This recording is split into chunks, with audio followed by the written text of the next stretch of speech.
Assalamualaikum warahmatullahi wabarakatuh.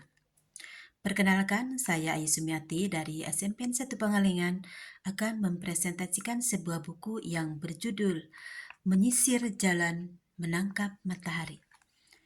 Penulis Mutakwiyati, penerbit PT Era Adi Citra Intermedia tahun 2007 dan jumlah halaman 144 halaman. Alasan saya membeli buku ini, yang pertama yaitu judulnya menarik. Di sana ada kata menangkap matahari. Apakah matahari bisa ditangkap dan bagaimanakah cara menangkap matahari? Yang kedua, dari sinopsisnya ceritanya itu sangat menarik sekali. Isi dari buku ini menceritakan seorang pemuda yang bernama Ibnu Sabil mempunyai saudara kembar seorang putri yang bernama Rufa. Mereka dilahirkan dari keluarga sangat kaya raya sekali. Segala kebutuhannya, segala kemauannya itu selalu terpenuhi. Tetapi di balik itu, dia tidak memiliki kebebasan. Baik itu cita-citanya ataupun kegiatannya selalu harus apa kehendak orang tuanya. Dan dia juga tidak mau dijuluki oleh teman-temannya itu adalah anak mama atau dengan sebutan anak papi. Pada suatu hari, tekadnya sudah bulat. Dia ingin minggat dari rumahnya, ingin mencari kebebasan. Dia menemui seorang temannya yang bernama Roni. Dia itulah yang selalu memberikan nasihat-nasihat tentang kemandirian dan juga tentang kebebasan. Untuk mencukupi kebutuhan hidupnya, dia bekerja di sebuah perusahaan fiberglass di Cilincing, Jakarta Utara. Pada satu malam, ketika dia pulang kerja, dia dikeroyok oleh sekelompok orang yang tidak kenal. Ditonjok badannya sampai babak belur, kemudian sampai pingsan. Alhamdulillah ditolong oleh seorang yang soleh bernama Mas Alwi, kemudian dibawa ke rumah dan diobati luka-lukanya. Dalam penantian kesembuhannya, ada seorang wanita yang menjenguknya, yaitu dari bagian personalia. Dia sangat menaruh hati pada Ibnu Sabil itu, tapi Ibnu Sabil tidak tertarik kepada perempuan itu. Meskipun sudah digoda oleh rayuannya, kemudian oleh kemolekan tubuhnya, tapi tetap dia tidak tergoda. Dia tidak menyukai perempuan itu.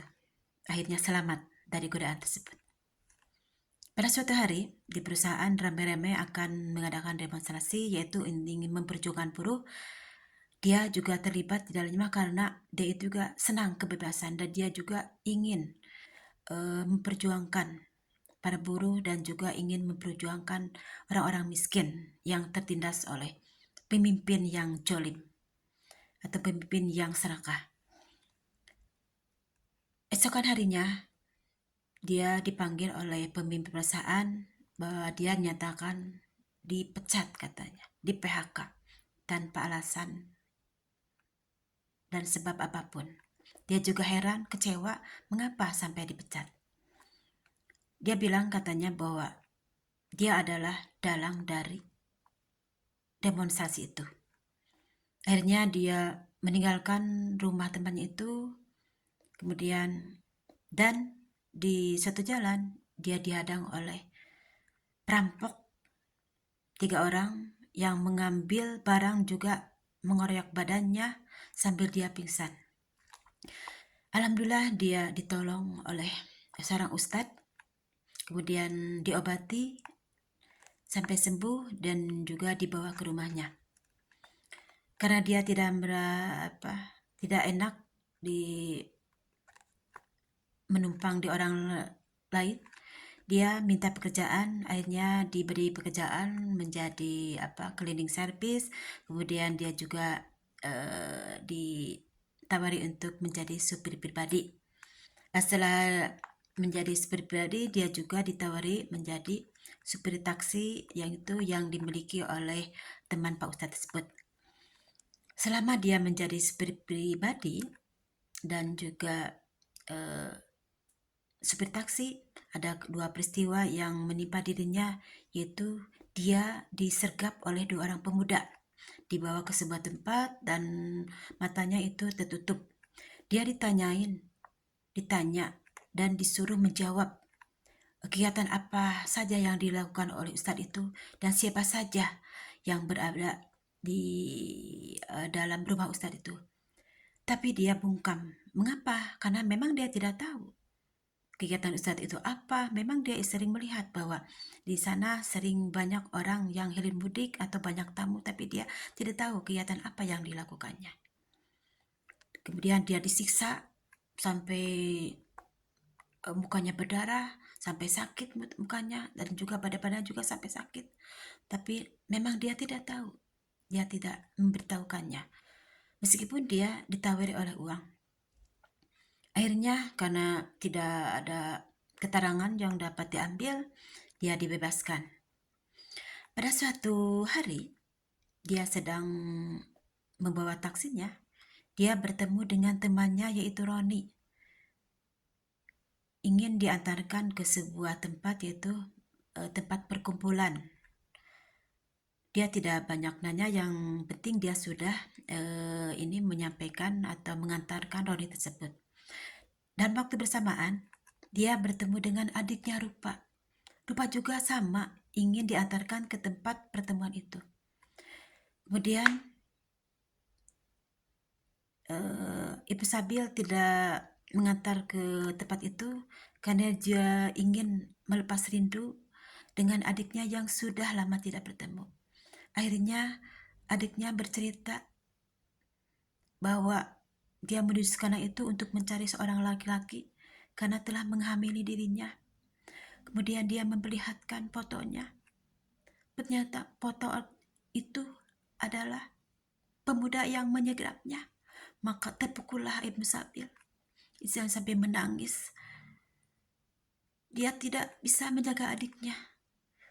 Sampai adiknya mendapatkan kecelakaan tersebut. Dia pergi sampai disusul oleh adiknya itu. Tapi tidak menyahutnya. Kemudian adiknya itu pergi, meninggalkan, dan akhirnya terseret oleh sebuah mobil. Kemudian dia pingsan, dan di sana dia keguguran. Dibawa kemudian ke rumah sakit, dan akhirnya meninggal dunia. Rasa sedih yang dialami Ibu Sabil sangat sedih sekali. Baru bertemu, kemudian sudah kehilangan lagi. Kemudian mayatnya dibawa ke rumahnya. Di sana dia bertemu dengan orang tuanya. Pertemuan itu ada yang menggembirakan karena Ibu Sabil telah kembali. Ada juga yang sangat menyedihkan karena Rupa sudah meninggal. Penyesalan orang tua karena dia telah mengusirnya membuat mereka sedih. Tapi apa yang hendak dikata, itu adalah sebuah takdir yang sudah ada guratan dari Allah Subhanahu wa Ta'ala. Akhirnya dia menerima. Kemudian Rupa dimakamkan di tempat kampung halamannya. Dari peristiwa itu, Ibnu Sabil sangat berkus sekali. Kemudian dari peristiwa itu, dia menjadi tegar bahwa ini adalah hikmahnya dari peristiwa ini. Kemudian bagaimanakah kelanjutan ceritanya itu? Apakah orang tuanya itu menyadari kesalahannya? Apakah Ibnu Sabil itu akan melanjutkan kehendak atau keinginannya atau cita-citanya? Silakan saudara-saudara baca selengkapnya. Kemudian hikmah dari ini, kita sebagai orang tua janganlah mengekang kebebasan anak kita sendiri. Silakan mereka, berilah kebebasan, mau bercita-cita apa, mau kegiatan ini, mau kegiatan itu, yang penting dibarengi dengan cahaya ilahi. Terima kasih, mohon maaf bila ada kekurangan. Wabillahi taufiq wal hidayah. Wassalamualaikum warahmatullahi wabarakatuh.